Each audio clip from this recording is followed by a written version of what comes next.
So ayun, what's up mga chong at mga chang. Isang magandang tanghali na dito. So kung nasa manlupalop kayo ng mundo, magandang umaga, tanghali at magandang gabi. Ano oras man mundo na panood. At ngayong araw, makikita nyo nga, ayan, sobrang sa amin, sobrang taas na sikat ng araw. At ayun nga, kakatapos lang natin mag-ayos ng ating kwarto. Ayan. At ito, ibababa natin kasi wala na kami stock na magic sarap. Nakikita nyo magic sarap. Yeah, mga chong, baka naman. So, ayun, bababa ako. Lalagay ko to sa aming kitchen para magamit namin. Kasi naubos na yung dala ng kasama ko. Marami kami sinigang mixes ito. Ito na lang yung magic sarap. May Asian store naman dito kaso napakamahal nito. Sobrang mahal nito mga chong. May nabibili kaso yun nga mahal. Kung 4 na piso lang to, 5 piso isang balot nito sa Pinas. Dito nasa, magpalagay mo ng nasa 1 pound ang isa. Yan ito. So 80 pesos. So ayun, kaya titipirin na lang namin to para malasap pa rin namin yung mga, palasang Pinoy ba. Yung patis nakabili kami pero ano siya, legit na patis galing Thailand. Hindi siya patis flavor talaga, patis talaga siya. Yung mga nabibili kasi diyan sa Pilipinas, yung mga Silver Swan, ato pati mga ganun. Patis flavor lang yung mga chong, hindi siya legit na patis. So yung legit na patis, bumili kayo mga nasa bote, yun puro.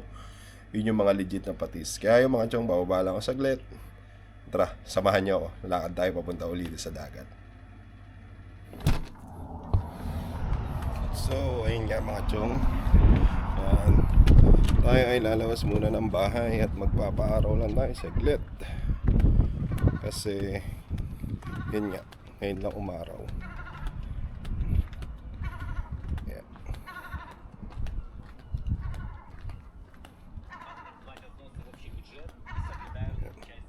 Pupunta ulit tayo sa may dagat kasi malapit lang sa amin yung dagat.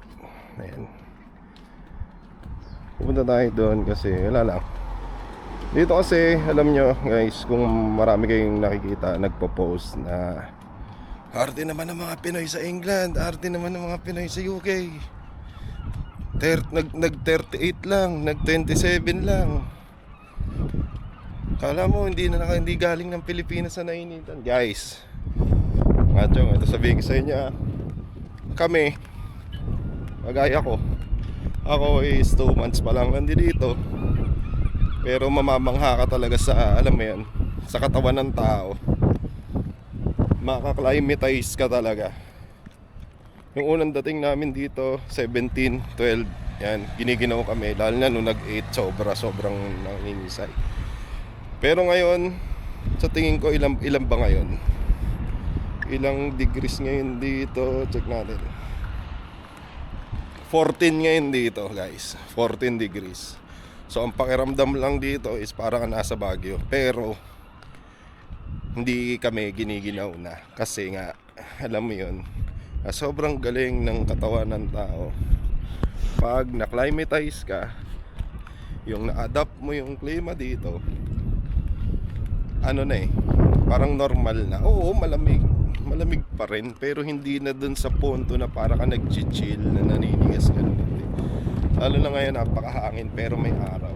Ayan, malamig yung hangin, mainit yung araw. So ayun, kagaya ng sinasabi ko sa inyo, yung iba nga sinasabi nagpunta lang ng ganito, mainit na yan, kaya mga chong, iba kasi yung init sa Pilipinas talaga tsaka init dito. So ano nga bang pinagkaiba ng init dyan sa Pinas o sa araw? Yan, ano nga ba pinagkaiba ng init dyan tsaka init dito? Well mga chong, yung init kasi rito sobrang dry, hindi ma-humid, as in hindi malagit sa katawan, ganon. Basta pagka mainit dito para kang nagbukas ng oven, yung singaw niya ganon, mainit. Yung dampi nung araw sa katawan mo talaga namang mainit. Hindi kagaya sa atin, maalinsangan ba, mayumid, malagkit sa katawan. So yung init sa atin hindi siya dry. Kaya sa atin, oo, maramdaman natin mainitan ka. Tapos ayun nga, So mahirap explain, basta ganun. Kaya kita nyo dito, ang laki ng initim ko kahit malamig. Bakit? Kasi nga iba yung sikat ng araw.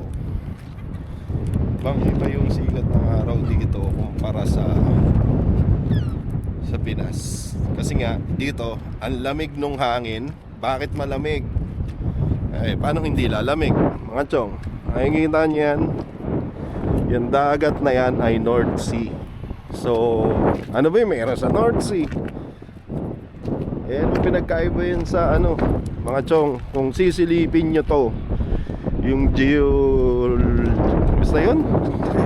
Yung mapa nito, malapit kami sa malalamig na parte ng mundo. Kaya yung tubig na yan, is malamig. Siyempre yung hangin na galing dyan papunta sa lupa is malamig. So ayun, nalinaw na mga chong ha. Bakit? Ang ganda ng dagat, grabe. Natatahimik na naman ako. Tingnan nyo yung dagat mga chong. Tingnan mo yung dagat. Oh, ang gaganda ng alon. Diba? Ang ganda ng alon.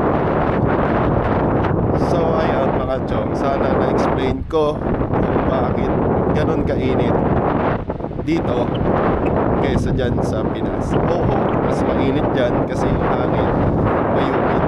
Dito malamig yung hangin, nag-a-adjust yung katawan mo para sa klimang malamig, pero nasisikat na nga ng araw.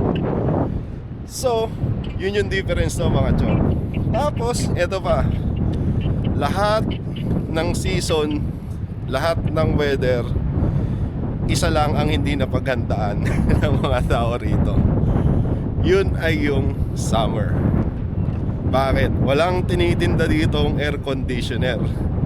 Walang aircon dito mga chong. Lahat dito is heater ang meron sa bahay. Tapos yung mga bahay dito is gawa sa bricks. Bakit gawa sa bricks? Kasi mas napoprolong niya yung init. Mas napoprolong niya yung init sa loob ng bahay para hindi kumawala. Gets nyo? Kasi nga sa loob ng buong taon is malamig talaga yung hangin dito.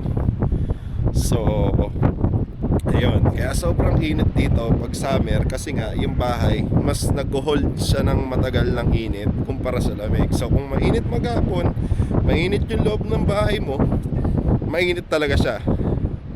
Yun. So bakit ako bumili ng electric fan? Kasi nung nakaraan, although malamig, komportable namang matulog. Hindi nga lang siya ganon kalamig. Alam niyo yan, ang hirap i-explain eh. Paano nga ba? Basta mainit sa katawan pero hindi siya ganun kainit, pero hindi komportable.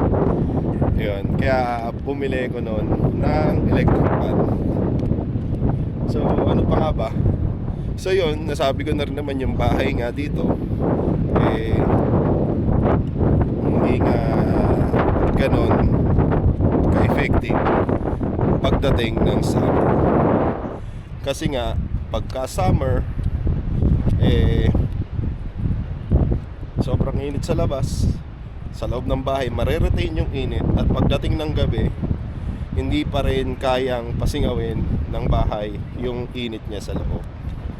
Yun. So yun ang istorya kung bakit karamihan sa bahay dito is ganyan ang structure. So ayun yung mga chong, diba?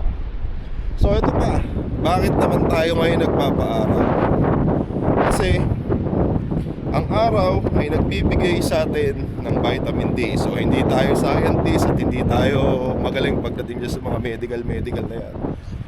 Sabi sa akin nung isang lokal na kasama namin is pagdating ng winter season, maraming tao ang nadidepress dito. Bakit? Kasi nga wala yung araw. Lumulubog yung araw ng alas 3 ng hapon at sisikat siguro around 9, 10 ng umaga bago siya sumikat. So sa madaling salita, mas mahaba ang gabi pag mag-winter dito kumpara ngayon summer. So ngayon summer, mas mahaba naman ang araw. 10:30, 10 p.m. magsiset yung araw, sisikat siya ng around 4 a.m. So napakahaba ng araw. So bakit ako nagpapainit ng katawan? Kasi kailangan ko yung vitamin D na galing dun sa araw. Kasi meron silang tinatawag dito na SAD syndrome, yung SAD kung tawagin. So nakalimutan ko ang tawag doon, pero SAD yun. SAD yun, so ilalagay ko na lang dito. So ayan, yan yung SAD, para mas maintindihan nyo, pause nyo na lang. Ayan. So ayun, kaya dito mas maganda mag-take ka ng vitamin D pagka winter, para yung kakulungan mo sa sikat ng araw, ayun, makuha ng katawan mo kahit papano. Kasi yung vitamin D, yung nagbibigay sa'yo ng parang saya, parang ganon.